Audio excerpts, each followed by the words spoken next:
Welcome on back, everybody, to the All Aussie Rules YouTube channel. It's mid-season review time. This is the Western Bulldogs, and we're going to check out how they're going this year. This episode, as with all our mid-season reviews, we'll have a look at their season so far. We'll do a quick player wrap-up. Then we'll have a look at what they've still got to come this year in 2024 and what we expect for the remainder of AFL season 2024 for the Western Bulldogs. As always, don't forget to like, comment, subscribe. Check out all my other socials. We've got it Instagram, Twitter, Facebook, TikTok. We got the lot, so go check out all that content, as well as a massive few weeks of videos we've had go up. Western Bulldogs are the final mid-season review team that we're doing. So all other 17 teams are already on the channel, so go check out your favourite team. Go check out some of the others. And let me know what you think. Am I right? Am I wrong? We'll find out by the end of the year, but give your opinions in the comments below. This week, obviously, as always, we started the week with the podcast review episode that went out on Spotify and YouTube on Monday. Then we've had Adelaide Collingwood mid-season reviews on Tuesday. We've had Hawthorn Richmond on Wednesday. St Kilda went out earlier today. This is the Bulldogs. And then on Friday, we wrap up the week with a round 15 preview episode going live on Spotify and YouTube at 8 a.m. Australian Eastern Standard Time. So go check out all of that content. So much about football. Let me know what you think. With that all said, we will move into the doggy season so far. First off, they obviously opening round had the bye, so they started their season round 1 against Melbourne Demons, and this was a disappointing result for the Dogs. Granted, Melbourne had played the week before, had their legs under them, I guess, but they lost by 45 points, and never were really in this contest. From start to finish. Their first quarter was okay, they were only 1 point down, but after that it certainly didn't go too well for them. Round 2 against the Gold Coast was the complete opposite. They absolutely dominated the first quarter. They kicked 9 goals. I think Waitman kicked 6 in the first quarter or something ridiculous. And then from that point on, they just kind of cruised their way to a 48-point victory. Good result for them, round 2. Round 3 was West Coast at Marvel, and they did, again, what they needed to. They won this one by 76 points. Consistent effort throughout. Quarter time it was close, but after that they just blew them away. Round 4 was Gather Round Geelong at Adelaide Oval on the Saturday night. And this was actually one of the games of the season. Libba and Bont were absolutely outstanding. Two absolute guns going at it for Bulldogs, trying to will their way over the Geelong team. In the end, they lost it by 4 points after a really good last quarter comeback. They were only a couple goals down throughout, but Geelong looked in control pretty much all day. But a good fight from the Bulldogs, just couldn't get it done. Round 5 against the Bombers, they lost by 29 points. Arguably, potentially their worst loss of the year so far, but then there's probably 3 games that are probably equal worst in my opinion. The Melbourne one, this one against Essendon. I think this one goes down as their worst just because the way they played. It was they still played their normal game. It just kind of fell apart. The more I watched it, the more I felt like they had their opportunities to transfer the ball and they'd get it to about halfway, almost heading towards the forward 50, and they'd just make a bad decision or a bad skill error that would turn it over, and that's where they lost it in the end. They lost by 29 points and certainly didn't deserve to win that one. Round 6, they bounced back and beat St Kilda by 60 points in a dominant display. Kicked 19 goals, 10. This, up until this point, was their high scoring game of the year. They've since beaten that twice. Started the game really well first quarter, kept it going all the way through. They did lose the last quarter, but the game was well and truly over at 71 points at 3/4 time. So a really, really good bounce back for them in round 6. Round 7, they went over to Optus Stadium, played Fremantle. It was a game where Fremantle kind of looked like they were just going to win the whole way, and in the end they did by 24 points. It wasn't a bad performance from the Bulldogs, but Fremantle was certainly a team that's also pushing for top 8 spots, so it's not like that's a bad loss. Round 8 against Hawthorn looked worse 6 weeks ago than it does now, because Hawthorn have just kept winning. So a 7-point loss to them is not the end of the world now looking back. But at the time, it was before Hawthorn really got going and came out of nowhere. No one, I don't think too many people at least, would have predicted Hawthorn winning this one. Bont was huge again in this game, but they just couldn't get over the line. Round 9 was against Richmond at the MCG, and this game was over about 5 minutes in. They ended up winning by 91 points. They got it out to 103 or 102 or something in the final 10 minutes, but Richmond kicked the last couple goals, but it was one-way traffic the whole night. Round 10, they played GWS at GWS, and this could be their best win of the year. A 27-point win over them at home, at GWS's home, so an away game for the Doggies. They kicked 8 goals, 22. Granted, quite a lot of them were rushed. I think 5 or 6 of them were rushed, but even 8 goals, 16 is not accurate kicking. So it could have been even more. They won by 27 points, but if they had a kick straight, it could have been a lot better for the Doggies. Round 11, they went up against the top team in Sydney, and I won't say they got found out because they played pretty well. They only lost by 14, but Sydney certainly did enough to beat them. Round 12, they played Collingwood. This one was close most of the way through. They were even trailing at three-quarter time. Sorry.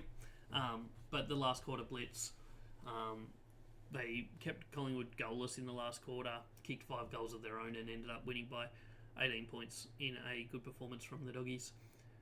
Round 13 was Brisbane at Marvel, and this was the exact opposite. They lost it by 43 points, and they never really looked in it. They were down by 33 at halftime and never really gave a bark in the last half, if we're being honest. Round 14, they had their second match against Fremantle, this time in Melbourne at Marvel, and they won it by 67 points in what was, and it ended up being a blowout game. First quarter was close. Fremantle gave their all early, but after that, the Doggies just dominated and controlled the game and ended up cruising really to a 67-point win after kicking 23 goals. First time they'd kicked 20 goals in a game this season. So that's where the Doggies sit.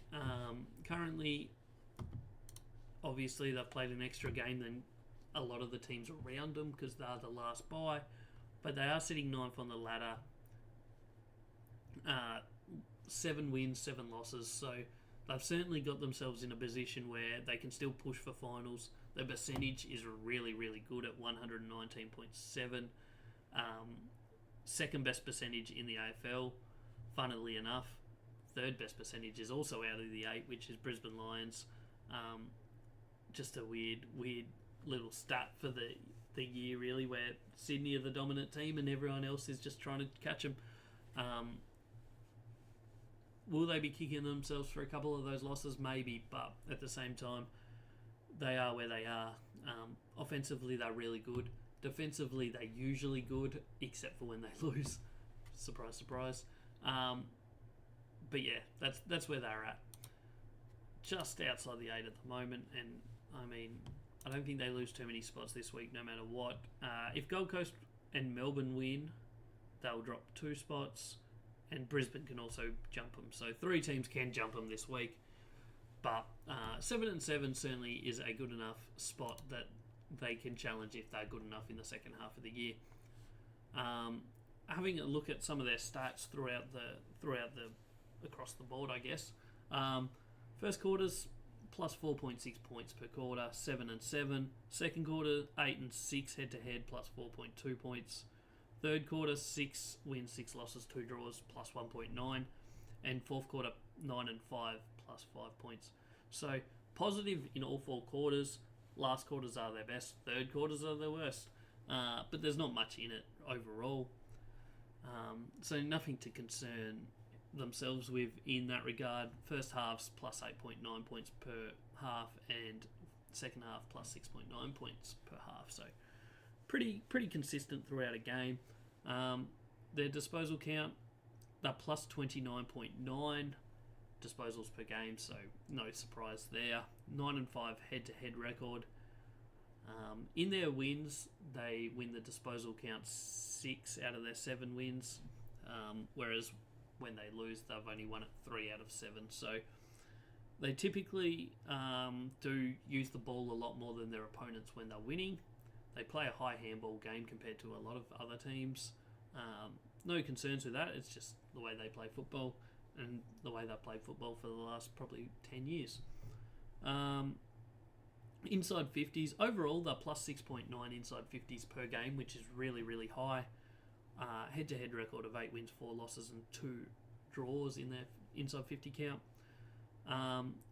When they win the game, they've won the head-to-head record in inside 50s 6 out of the 7, and the other one was a draw for a plus 15.4, whereas when they lose, they're minus 1.6. So a massive difference in the inside 50s. If you've seen the St Kilda episode, very like that in this stat category, where they get the ball inside 50 a lot more when they're winning, which isn't a surprise. Really, you think there's 2 ways that you score more. You either get it in more or you're more efficient inside 50. So their forward efficiency stays around about the same, but they're just getting the ball forward more often. Whereas some teams will, when they're performing well, still only get the ball forward as often, but they will convert their opportunities better. So Bulldogs aren't really that sort of team. They're more the team that when they're playing well, they'll be getting the ball forward more often, giving themselves more chances, and that's how they create their higher scores. Disposal efficiency, they're the number 1 ranked team in the AFL at 74.8%, and comparatively their opponents run at about 71.5%. So that says that they get some decent pressure on their opposition. They make some good decisions themselves. Forward efficiency, they're the number 6 ranked team in the AFL, smack bang at 50%. Defensive efficiency, they're pretty solid as well. Well, at least compared to their own forward efficiency at 47.2, which is about mid-table-ish. Hit-outs, they typically lose them. Nothing to be concerned about with that, though. Clearances, they're really good, plus 1.5. Most of that is in stoppage clearances, where they're plus 1. What else have we got? Contested possession, they're plus 1.5 per game, with 7 wins, 6 losses and a draw in that. Nothing too outstanding. Interestingly, they don't do as well in the centre clearances when they win, but I don't know if that's just a bad sample size or what. Uncontested ball, they obviously dominate this. They're a high disposal team. They're plus 42.7 uncontested possessions when they win, and only plus 14 when they lose. So when they're controlling the uncontested footy, like when they dominate a game of uncontested football, they typically will win that match. Turnovers, they're really good at as well. Head-to-head record of 9-5, plus 2 overall. Interestingly, this is a stat that I think is a little concerning for the Bulldogs. It's not showing in their win-loss record of late, but I still think it's something that they maybe need to address in the second half of their year. Their tackle count overall, they're minus 1.3 per game.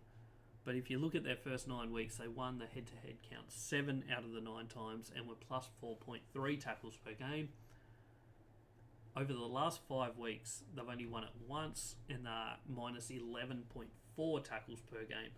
So even though they've gone 3-2 in that phase, it's still something that I think has certainly happened in their season. This year is a massive drop-off in their tackling and their tackling pressure. Whether that is an issue or not internally, I don't know, but it's certainly a crazy stat that they've gone from being maybe a top 5-6 team in tackling in the AFL, and then over the last 5 weeks they've been bottom 3.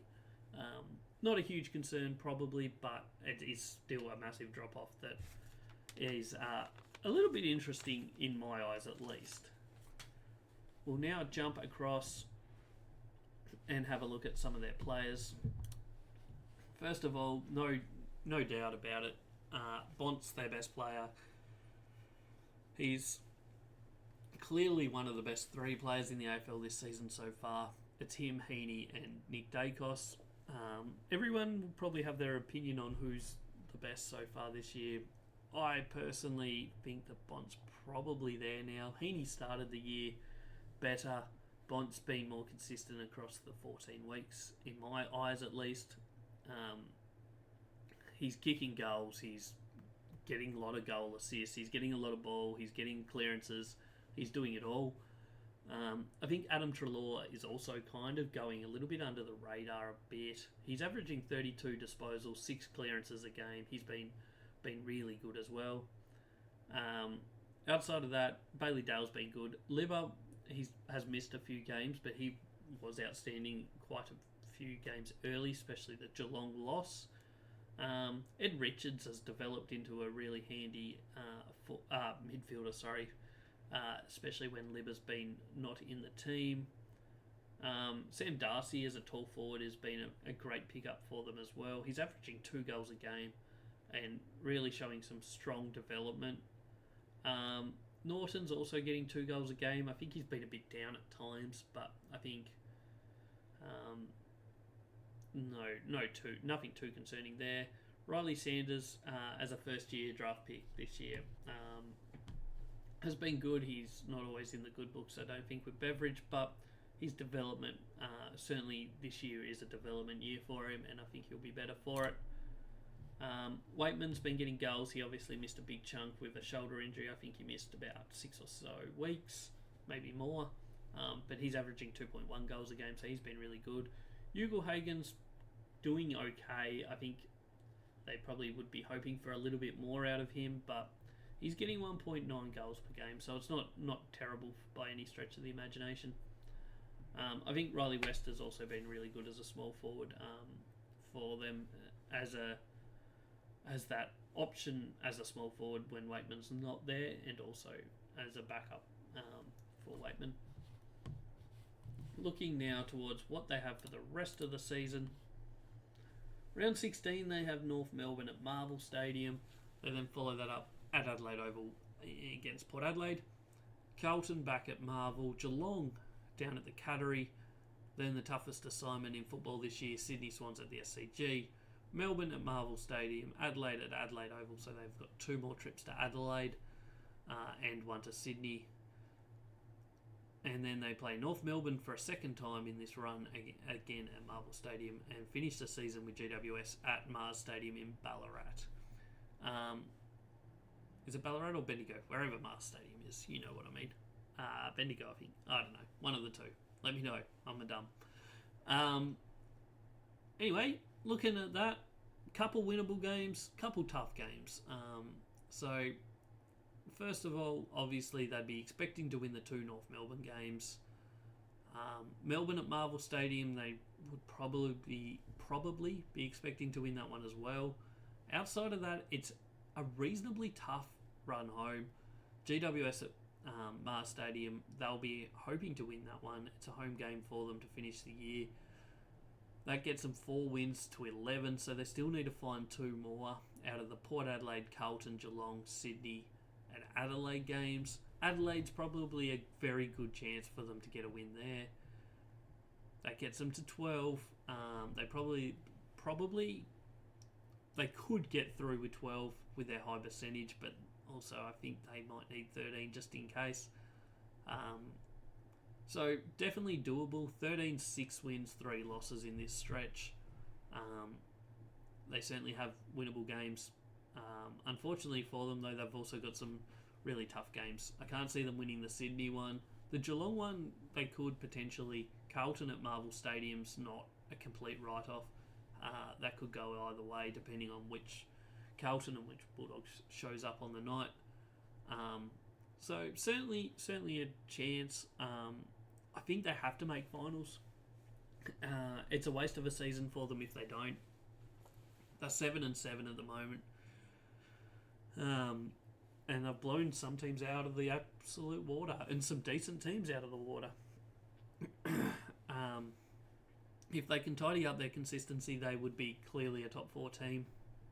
I think offensively and defensively, they're good enough to be probably the second or third best team in the AFL right now. Unfortunately, they just don't show it every week for whatever reason. I don't know what that is. But maybe if they can come out of this break and knock off North Melbourne and then Port Adelaide, all of a sudden they're 9-7. They only need 4 more wins from 7 games, and they'll be looking certainly like a top 8 team, and maybe even push towards 4th or 3rd on the ladder. That's what I have for the Doggies, though. I think 13 wins is where they end their home and away season, which will be enough, you'd imagine, to get them into finals, especially with their high percentage. Will they be able to compete in finals? It's all about just having people fit at the right time. I don't think this season's going to be definitely like that, especially with Sydney being the standout team. If Sydney stay fit, the other spot in the grand final or the high spot in the other spots in the prelims will go to whoever's in form at the right time, who doesn't have injuries. Bulldogs certainly have the potential to be that team, in my opinion. So if I was a Bulldog supporter, I'd be a little bit confident that maybe we'll see something good out of them for the rest of the year and they potentially come top 4. Or they do the reverse, fall apart and miss the 8. I am on the side that they will make a good run of it in the second half of the year. They'll make finals and potentially even a prelim final. But yeah, that's the Western Bulldogs Season 24 mid-season review. Thanks for tuning in. Don't forget to like, comment, subscribe. I appreciate all the likes, all the comments. Don't forget to follow all my socials at All Aussie Rules. Plenty more content. Obviously, the podcast episode will be coming out on Friday. We do 2 podcast episodes each week, one as a review and one as a preview of the rounds of football. There's also plenty of other video content ideas that I have in mind. Next week, we're going to do a ladder predictor. So check that out. They'll be going live midweek next week on YouTube. Thanks again for tuning in once again, and I'll catch you on the next one.